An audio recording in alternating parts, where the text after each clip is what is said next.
January 1982. Hardin County, Iowa. The morning they buried Frank Hollister, the temperature never got above 9 degrees. The wind came straight down from Canada, cutting across frozen cornfields that stretched to every horizon, making the few dozen people at Riverside Cemetery pull their collars tight and stamp their feet during the graveside service. Margaret Hollister stood at the front, 41 years old, wearing Frank's old Carhartt jacket under a black coat because her good winter coat had worn through at the elbows and there hadn't been money to replace it. Her two boys stood beside her, Danny, 17, and Michael, 14, both of them trying to look like men and not quite managing it. The pastor's words got snatched away by the wind before they could mean much of anything. Frank had been 45 when the heart attack took him, dropped dead in a machine shed 3 days after New Year's, wrench still in his hand. Tried to get the combine header ready to sell because they needed the cash. No warning, no time to prepare. Just gone. What I'm about to tell you happened during one of the most challenging periods in American agricultural history, the early 1980s farm crisis. While I've woven together details from multiple documented cases across the Midwest to protect privacy and create a complete narrative, every economic pressure point, every piece of equipment mentioned, and every financial strategy you'll hear about is pulled directly from USDA reports, Federal Reserve agricultural lending data, and extensive interviews with farm widows who fought to keep their land during those brutal years. Between 1981 and 1985, over 235,000 American farms went under. Interest rates hit 21%. Land values dropped 40% in some counties. And women, farm widows specifically, were told by bankers, neighbors, and even family that they should sell out and move to town. This is the story of one woman who refused. The Hollisters have been farming 480 acres. 320 they owned, 160 they rented from Margaret's Uncle Howard. Corn and soybeans, like everyone else in Hardin County.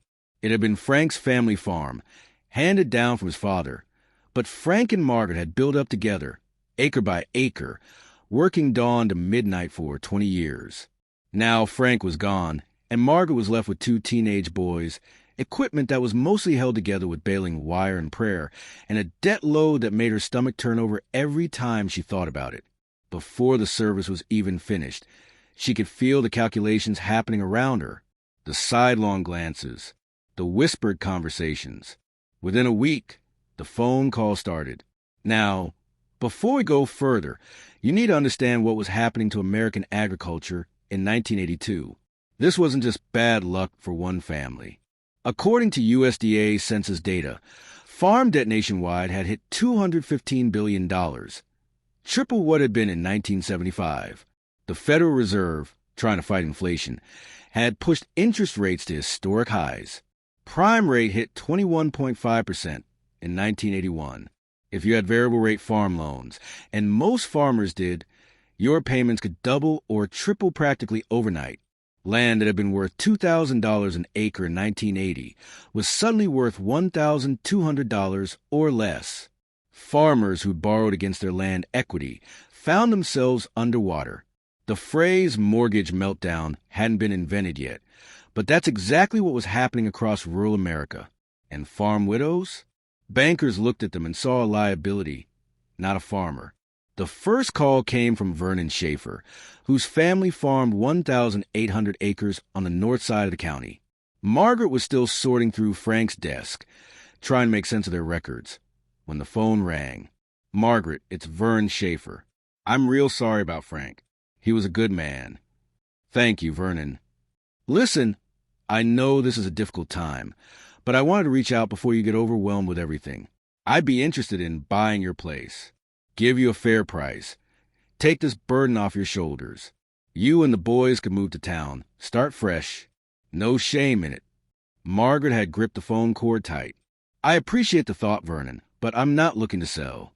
"Well, you think about it. Farming's hard enough for a man with help, for a woman on her own, trying to manage equipment and all. I'd hate to see you lose everything trying to hold on. Call me when you're ready to talk numbers." The calls kept coming. Darrell Hostetler, who farmed the West. Jim Brandt, whose operation was expanding. Even her own Uncle Howard suggested she might want to think practical about the situation. Every one of them had the same tone. Sympathetic concern wrapped around the assumption that she couldn't possibly manage, that she'd fail, that selling out was a sensible, inevitable option. The pressure came from the bank, too. Margaret had an appointment with First National in Iowa, falls the first week of February. She drove the 20 minutes to town in Frank's old pickup, a 1975 Ford F-150 that burned oil and had 187,000 miles on it, and sat in the wood-paneled office of Charles Voss, the lone officer who'd handled their farm operating line for the past 8 years. Voss was in his 50s, gray suit, thin smile. He had Frank's loan file open on his desk. "Mrs. Hollister, I want to start by saying how sorry I am for your loss. Frank was a valued customer. Thank you. I've been reviewing your loan situation, and I'll be frank with you, no pun intended. Your current operating note stands at $67,000. You've got an equipment loan with $34,000 remaining. Your mortgage payment on the 240-acre home place is $18,000 annually. The 60-acre timber parcel you bought in '79, that's another $6,500 a year." Margaret knew all this. She'd been doing the books for years while Frank handled the field work. "Your total debt service for 1982 will be approximately $97,000. Voss continued.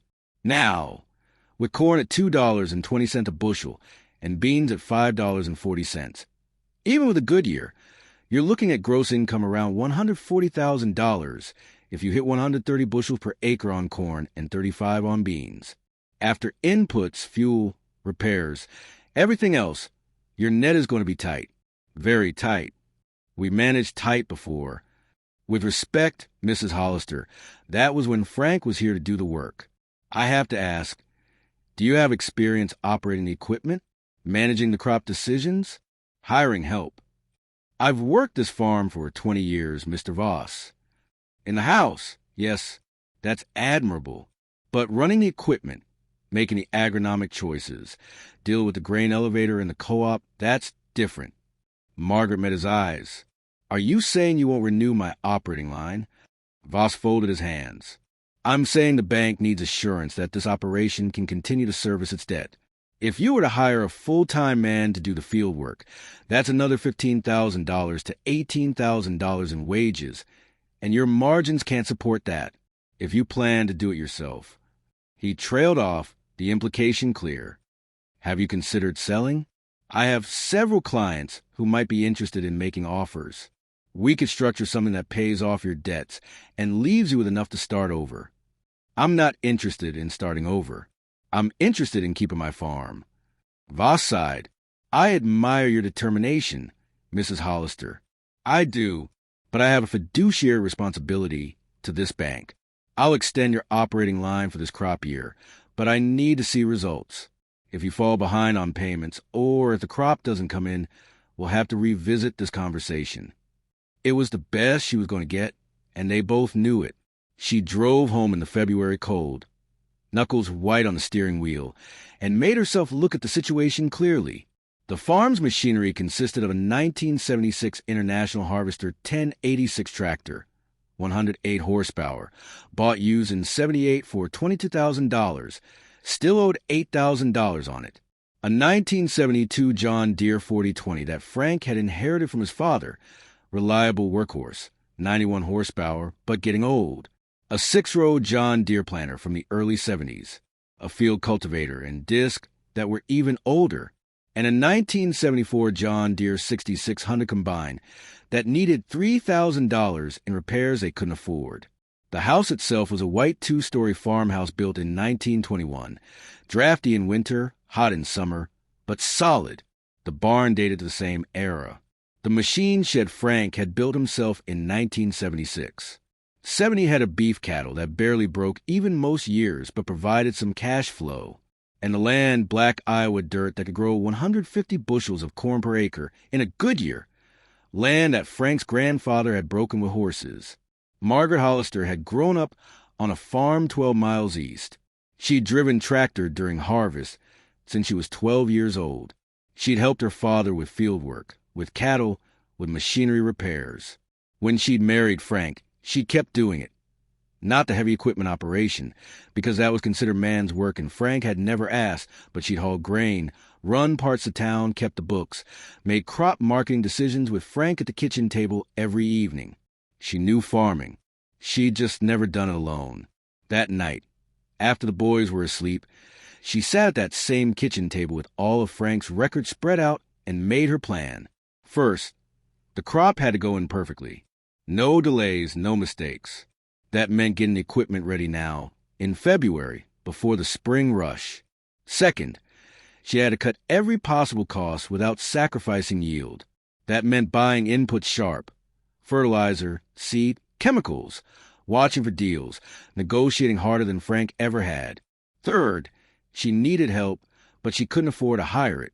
That meant calling in favors, trading work, and leaning on a few neighbors who might be willing. And fourth, she had to prove to every man in Hardin County that she wasn't going anywhere. The next morning, she walked out to the machine shed in the frozen dawn and started taking the planter apart for maintenance. Danny found her there an hour later, greased her elbows, checking every seed meter and disc blade. "Mom, what are you doing?" "Getting ready to plant." "By yourself?" She looked up at her oldest son, saw Frank's features in his face, saw the fear there too. "Not by myself. You and Michael are going to help, and we're going to make this work." Over the next 8 weeks, Margaret Hollister taught herself to be a full-time farmer in a way she'd never had to be before. She spent frigid February days in the machine shed, going through every piece of equipment, changing oil, replacing worn parts, greasing zerks until her hands cramped. She watched Frank do this work for 20 years. Now she did it herself. When she ran into something she didn't know, she called Bob Jensen at the John Deere dealership in town, a man who'd been Frank's friend since grade school, and Bob talked her through over the phone. She drove to the co-op in Iowa Falls on a Tuesday in early March and sat down with the fertilizer manager. Corn needed nitrogen. Frank had always put down 140 pounds per acre. At 320 acres of corn, that was 44,800 pounds. Anhydrous ammonia was running 85 cents per pound of nitrogen that spring. "I need a better price," Margaret said.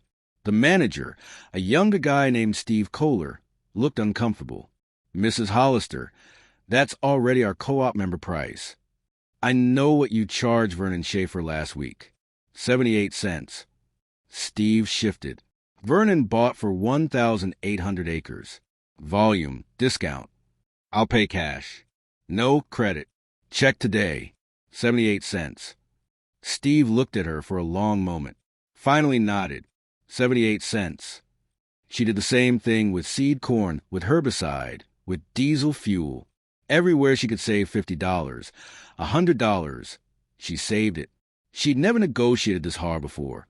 Frank had always handled the buying, but she learned fast that being a widow gave her a strange kind of leverage. Men felt guilty saying no. She used it. By mid-April, when the fields were finally dry enough to start working, Margaret had the planter ready, the fertilizer stage, and a plan. Danny was out of school at 3:30 every afternoon and could run the disc and field cultivator with the 40-20. Michael, at 14, could drive the truck and haul grain. Margaret herself would handle the 1086, the bigger tractor, the heavier work. She started planting on April 22nd. The weather was perfect, soil temp at 52 degrees, moisture good, forecast clear. She ran that 6-row planter 12 hours a day, coming in only when it was too dark to see, grabbing 4 hours of sleep, and going back out before dawn. Her back screamed. Her shoulders ached from wrestling the tractor steering, but she kept going. The thing people rarely talk about in stories like this is what that kind of year does to a body. Because long before the numbers break you, before the bank pressure and the neighbors and the stress, the work starts breaking you down physically. A lot of men watching this lived years just like that. Long days on tractors, heavy lifting, cold mornings, no rest, no shortcuts. And now, decades later, it shows up as stiff knees, aching shoulders, swollen hands, joints that don't move the way they used to, not because you're weak, because you worked. The same way old equipment wears down from years of use, the human body does too, especially the joints. And here's where most men get it wrong. They think pain is just the price you pay for a lifetime of hard work. That's not toughness. That's neglect. Just like Margaret kept that farm running by maintaining what mattered, your joints need maintenance too. Support for cartilage, inflammation, and mobility your body naturally stops producing after 50. That's why I put a link in the description to a joint support formula many men your age are using to stay mobile and keep doing what they love. It's not a drug. It's not a miracle cure. It's support. The same kind of practical, no-nonsense maintenance that keeps anything working long-term. If your joints are slowing you down, getting in and out of equipment, walking the fields, even just getting out of bed, check the first link in the description. Take care of the body that carried you through everything. Now, back to Margaret, because despite the pain, the pressure, and everyone waiting for her fail, she kept that planter moving and that crop going in the ground. Vernon Schaefer stopped by on the third day, pulled his pickup alongside the field where Margaret was planting, got out, stood there watching. When she came around on the next pass, she stopped. "Something I can help you with, Vernon?" He smiled, not unkindly. "Just checking on you, Margaret. Making sure you're managing all right." "I'm managing fine." "That's good. That's real good." He nodded toward the field. "You're running that planter at 6 miles per hour. Awful fast. You sure you're getting good seed depth?" She spent 2 days calibrating that planter, making sure the depth was exact. "I'm sure."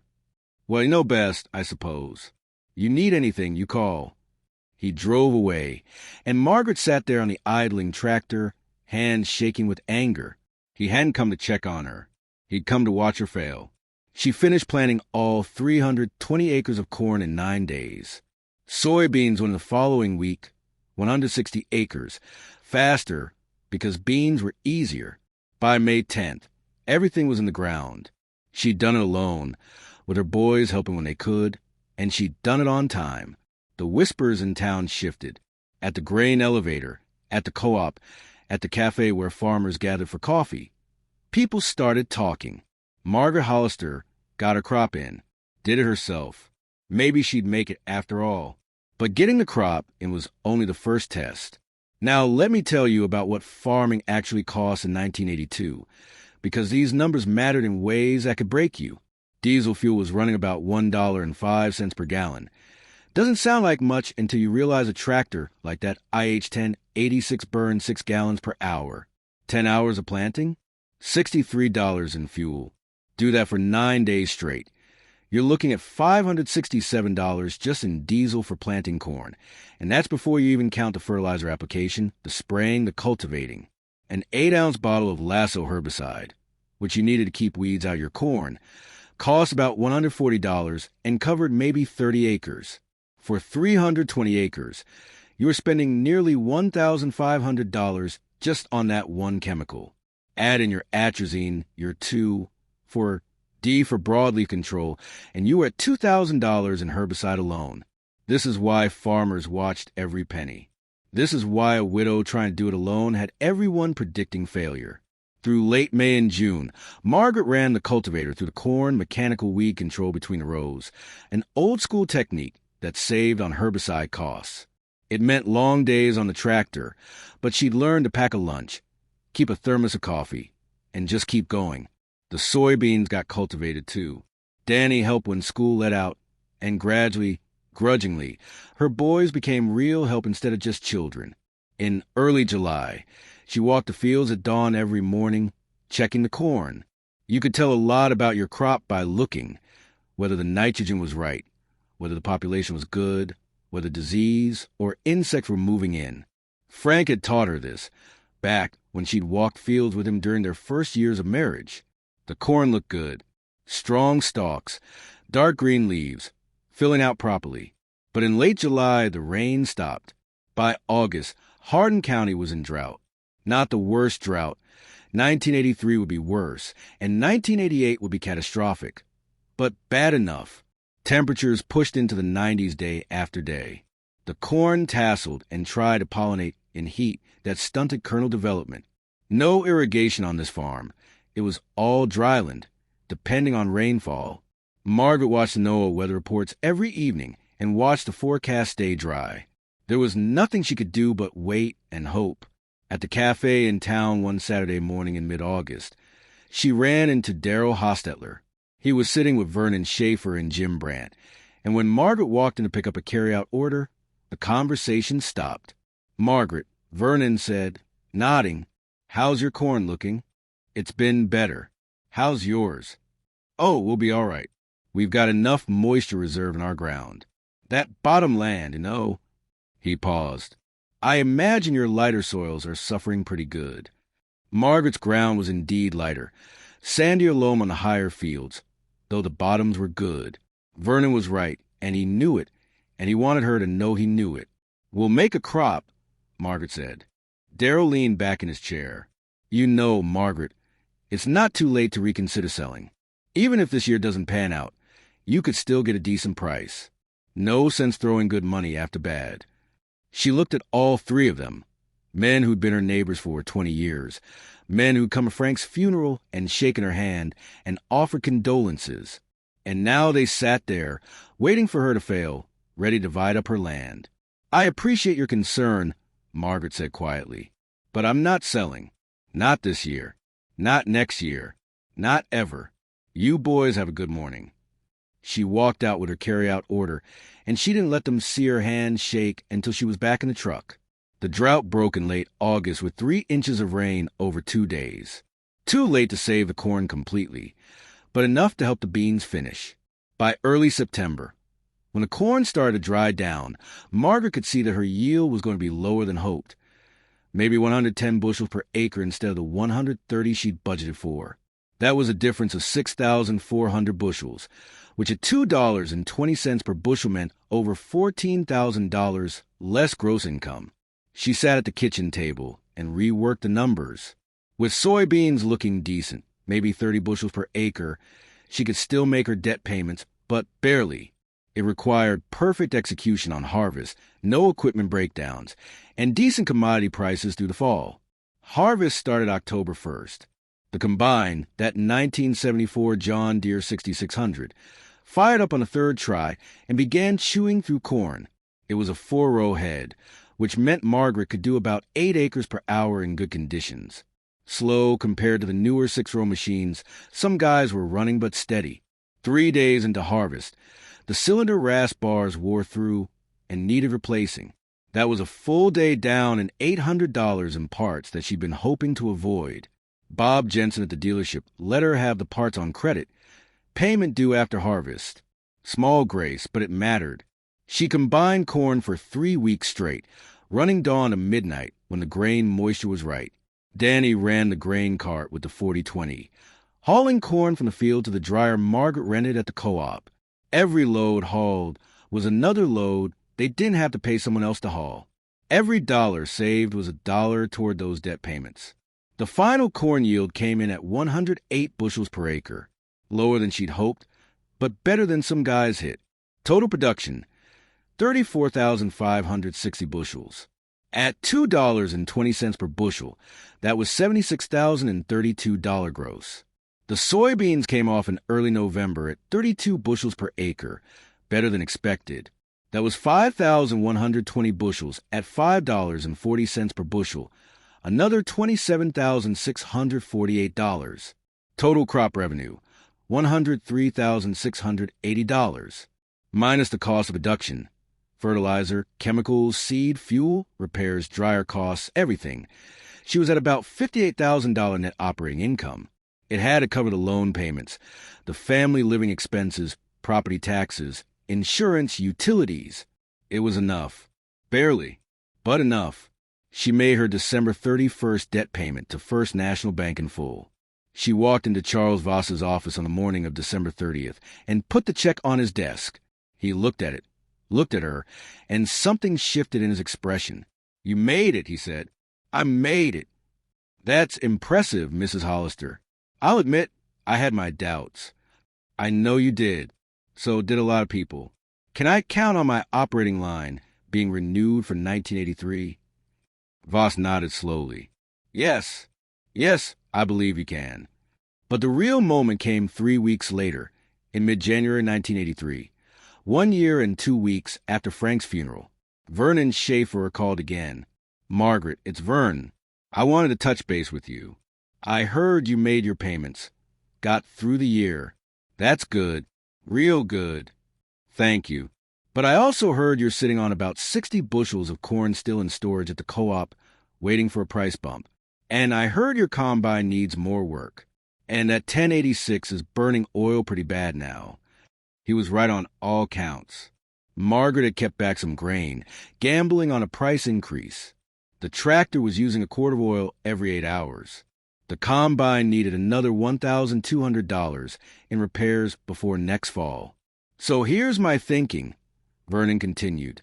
You did good. You prove your point. But another year like this one, with drought and low prices, and you might not make it. Why not sell now while you're ahead? I'll offer you $1,650 per acre for the home place. That's $396,000. Pays off all your debts. Leaves you with over $250,000 clear. You and the boys would be set. Margaret looked out the kitchen window at the snow-covered fields, at the barn where she'd worked every day for a year, at the machine shed where she'd learned to rebuild a planter, at the land Frank's grandfather had broken with horses. Vernon, I'm going to tell you something, and I want you to listen close. I'm not selling. Not now. Not next year. Not when I'm 60 or 70 or 80. This farm is mine. I earned it. And when I'm gone, it'll be Danny's and Michael's. So you can stop calling, and you can stop watching, and you can stop waiting for me to fail. Because it's not going to happen. There was a long silence on the line. You're making a mistake, Margaret. Maybe, but it's my mistake to make. She hung up the phone, and she never heard from Vernon Schaefer about selling again.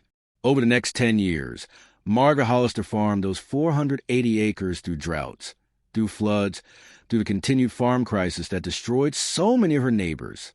She learned precision, efficiency, timing. She learned to fix things with zip ties and duct tape and baling wire when parts weren't in the budget. She learned to trade work with the few neighbors who respected what she was doing, running her combine on their ground in exchange for them helping her get her beans off before weather moved in.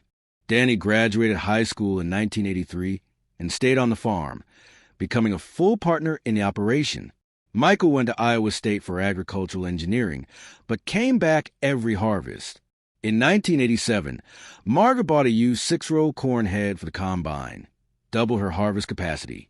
In 1990, she traded the old 1086 for a newer International 5288, 138 horsepower, and suddenly fieldwork that used to take 2 weeks took 9 days. The farm didn't just survive. It grew. She picked up another 80 acres to rent in 1989 when old Howard passed and left her first option. By 1992, she was farming 640 acres, doubled from where Frank left off. And here's what nobody talk about enough when they tell these stories. Margaret Hollister succeeded not because she was superhuman, but because she was smart and stubborn and willing to do the work that farming actually requires. She succeeded because she'd been part of the operation all along, even when men dismissed her role as just bookkeeping or helping around the place. She knew the ground. She knew the numbers.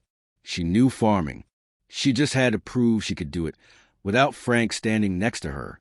According to USDA statistics, women operated about 5% of farms in 1982. Most were widows who either sold out within 2 years or remarried and handed control back to a man. The system was set up to push women out. Banks that wouldn't write loans in a woman's name alone, equipment dealers who directed technical questions to sons or male relatives instead of the woman writing the check, social pressure that said farming was men's work. Margaret succeeded despite all of it. Now, I want you to think about something. That loan officer, Charles Voss, who doubted Margaret could service her debt. He was actually being reasonable by 1982 banking standards. The FDIC had issued warnings to rural banks about agricultural loan exposure. Farm failure rates were skyrocketing. A widow with no track record of solo operation was, on paper, a bad risk. Voss wasn't being cruel. He was following the rubric his industry had created. The problem was that the rubric was wrong. It measured the wrong things. It assumed that physical strength and male experience were the primary factors in farming success, when the real factors were knowledge, planning, resource management, and sheer determination. Margaret had all of those. The system just couldn't see it. And those neighbors who kept offering to buy her out, some of them genuinely believed they were doing her a favor. The culture of rural America in the 1980s held that farming was too hard, too technical, too physically demanding for a woman alone. It wasn't malicious. It was a blind spot. They couldn't imagine a woman succeeding at something they'd been raised to think of as exclusively male territory. Margaret's success challenged that assumption in a way that made people uncomfortable, and then in a way that made people reconsider their assumptions. By the mid-1990s, women operating farms had increased to about 9% nationally. By 2012, it was 14%. By 2017, over 36% of farmers were women, not all sole operators, but women who were recognized as farmers, not just farmers' wives. Margaret Hollister was part of a quiet revolution that changed American agriculture, one proving season at a time. She farmed into her 70s. Danny took over most of the daily operation in the early 2000s, but Margaret still walked the fields, still helped with planting and harvest, still had final say on crop marketing decisions. She passed away in 2019 at 78, and the obituary in the Iowa Falls paper noted that she'd farmed for 57 years, 37 of those after Frank died. The farm is still in the family. Danny's running 1,200 acres now, and his daughter, Margaret's granddaughter, just graduated from Iowa State with a degree in agronomy. 4th generation on that ground. But here's the thing I want you to take away from this. Margaret Hollister's story isn't just about one tough woman beating the odds. It's about a structural flaw in how we thought about farming, and about who could be a farmer. It's about economics and gender and rural culture intersecting in a moment of crisis. And it's about the fact that thousands of farm widows faced the same choice Margaret did, and many of them succeeded, even though their names never made the papers and their stories never got told. If you lived through the 1980s farm crisis, or if your family did, I want to hear about it in the comments. What was farming like in your area during those years? Did you know women who took over operations and made them work? Or did you see the other outcome? Farms that went under, families that lost everything? This history matters because the lessons from that era still apply today, when beginning farmers face $500,000 equipment costs and land prices at $8,000 or $10,000 per acre. The financial principles that Margaret used, cutting costs, negotiating hard, doing the work yourself when you can't afford to hire it, those are timeless. And let me tell you why I spend weeks researching stories like this one. Because this isn't just entertainment. This is preserving a crucial part of American agricultural history. These are the stories of real people who fought through the hardest period in modern American farming and came out the other side. Some won, some lost. But all of them deserve to be remembered for the courage it took to just keep going when everything said to quit. So if this story meant something to you, do me a favor. Hit that subscribe button so you don't miss the next one. Drop a comment and tell me what you think Margaret's most important decision was. The moment that made the difference. Was it refusing to sell in January? Was it negotiating those input prices in March? Was it making that final debt payment in December? I want to know what you think. And if you've got a story about your own family, your own farm, your own experience with making something work when everyone said it couldn't, share it. These stories need to be told. They need to be preserved. Because 30 years from now, someone's going to be asking what farming was like in the 2020s. And the only way they'll know is if we tell them. Margaret Hollister buried her husband in January. By December, she'd out-farmed every man who tried to buy her out. Not because she was superhuman, not because she got lucky, but because she knew her ground, knew her numbers, and refused to quit. That's the lesson. That's what matters. And that's what we need to remember. Thanks for watching. I'll see you in the next one.